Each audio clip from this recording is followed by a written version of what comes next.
A oposição traz concórdia da discórdia. Nasce a mais bela harmonia. Heráclito jamais foi superado.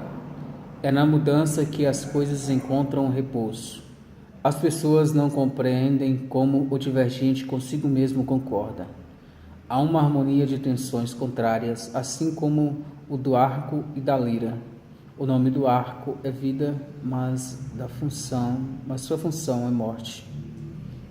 É claro que para o racionalista ele parecerá enigmático, obscuro, tenebroso, mas será? Ele é tão cristalino quanto se pode ver, tão luminoso. Mas se você está preso à mente racional, torna-se difícil, porque ele diz que da desarmonia nasce a mais bela harmonia. A oposição traz concórdia, ame o inimigo. A vida não terá nenhum sabor se a oposição for simplesmente destruída. Imagine um mundo onde não existe o mal. Você acha que existirá o bem? Imagine se não existissem pecadores. Você acha que todos seriam santos? O santo não pode existir sem o pecador.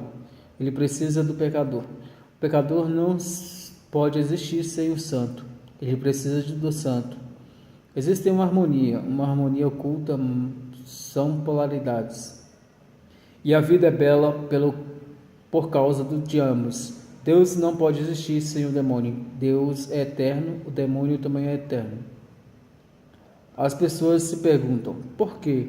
Se Deus existe, por que há tanta miséria, tanto mal? Por quê? É porque Deus não pode existir sem isso. Isso é o fundo.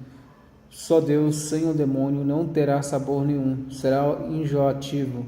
Você o vomitará, não conseguirá comê-lo, será nausente e enjoativo. Deus conhece a harmonia oculta, não pode existir sem o demônio, portanto não odeie o demônio, use-o se Deus está usando, por que não você? Se Deus não pode existir sem ele, como você pode? Assim os santos reais, os santos que têm intensidade, são como Gurdjieff.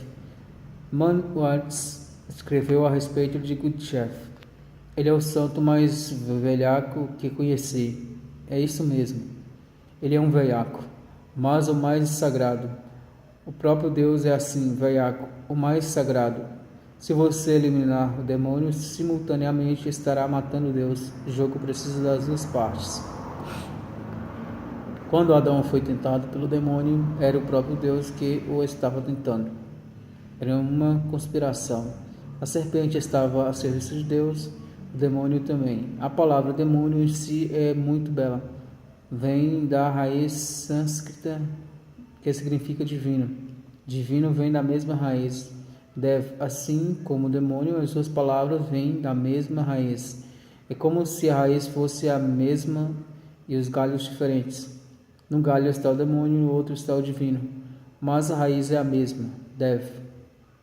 Foi necessária uma conspiração, senão o jogo não poderia continuar. Deve existir uma profunda harmonia. Essa é a conspiração. Deus diz a Adão, não coma da árvore do conhecimento. Aqui começa a conspiração, começa o jogo. Agora as primeiras regras foram criadas. O cristianismo perdeu muitas coisas bonitas porque tentou criar uma harmonia aparente. Há 20 séculos, os teólogos cristãos preocupam-se com o demônio. Como explicá-lo? Não é preciso. É simples, Heráclito sabe disso, é muito simples. Não há necessidade de explicações, mas os cristãos têm se preocupado porque se o demônio existe, Deus deve tê-lo criado. Caso contrário, como existiria? Se o demônio existe, Deus deve ter permitido isso. Senão, como existiria? Se Deus não pode destruí-lo, torna-se impotente. Então você não pode chamá-lo de onipotente. Se Deus criou o demônio sem saber que iria ser demônio, então ele não é onisciente. Ele criou o demônio sem saber que isso perturbaria o mundo inteiro. Ele criou Adão sem saber que ele comeria o fruto da árvore, proibiu isso. Então Deus não é onisciente. Se o demônio existe, então Deus não pode ser onipresente, pois quem então estaria presente no demônio? Portanto, Deus não pode estar em toda parte, pelo menos não no coração do demônio. E se ele está no coração do demônio, por que então condenar o próprio demônio, o pobre demônio? Existe uma conspiração, uma harmonia oculta. Deus proibiu Adão de comer só para tentá-lo. Esta é a primeira tentação, porque sempre que se diz não faça isso, a tentação acontece. O demônio só vem mais tarde. A primeira tentação vem do próprio Deus. Se não fosse assim, se Adão agisse por si mesmo, seria quase impossível que ele encontrasse a árvore do conhecimento, pois existiam milhares de árvores no jardim do Éden. Quase impossível, inacreditável. Até hoje não descobrimos todas as árvores desta terra. Muitas ainda são desconhecidas, não classificadas. Há muitas espécies ainda para serem descobertas. Essa terra não é nada. O jardim do Éden era o jardim de Deus, milhares e milhares de árvores infinitas. Adão e Eva, por si mesmos, jamais teriam encontrado. Mas Deus os tentou. Nisso eu insisto. A tentação vem de Deus. O demônio é apenas outro parceiro do jogo. Ele tentou, não coma. Imediatamente a árvore foi conhecida e assim surgiu o desejo. Por que Deus proibiu? Deve haver algum motivo. Para Deus não é proibido. Ele próprio come dessa árvore. É proibido para nós. A mente começou a funcionar. O jogo começou. Então, como parceiro na conspiração, vem o demônio. A serpente diz: como? Porque se comerem, serão como Deus. Este é o desejo mais profundo da mente humana, ser como deuses.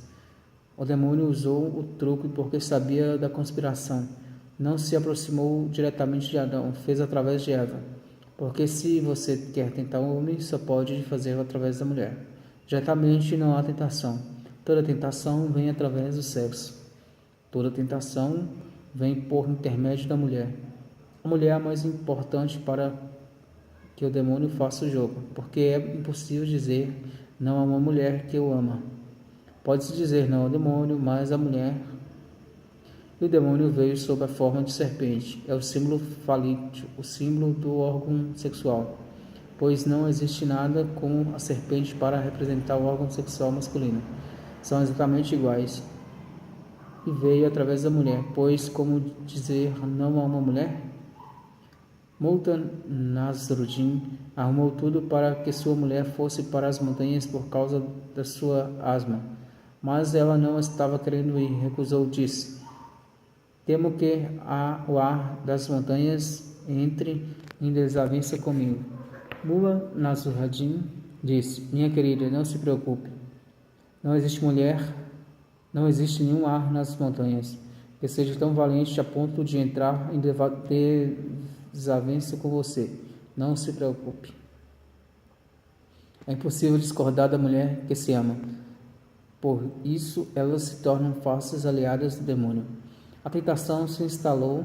Adão comeu a maçã da árvore, o fruto do conhecimento. E por isso você está fora do jardim do Éden. O jogo continua. Há uma profunda harmonia oculta. Deus não pode agir sozinho. Seria como a eletricidade funcionando apenas com o polo positivo, sem o negativo. Ele estaria funcionando só com o homem sem a mulher. Não, isso ele já havia tentado antes, mas falhou. Primeiro fez Adão, mas falhou. Pois com Adão sozinho o jogo não avançava, não havia continuidade. Então Deus criou a mulher. A primeira mulher que Deus criou foi Eva. Não foi Eva, foi Lilith, mas ela devia ser adepta do movimento de libertação feminina. Criou problemas, porque disse: sou tão independente quanto você.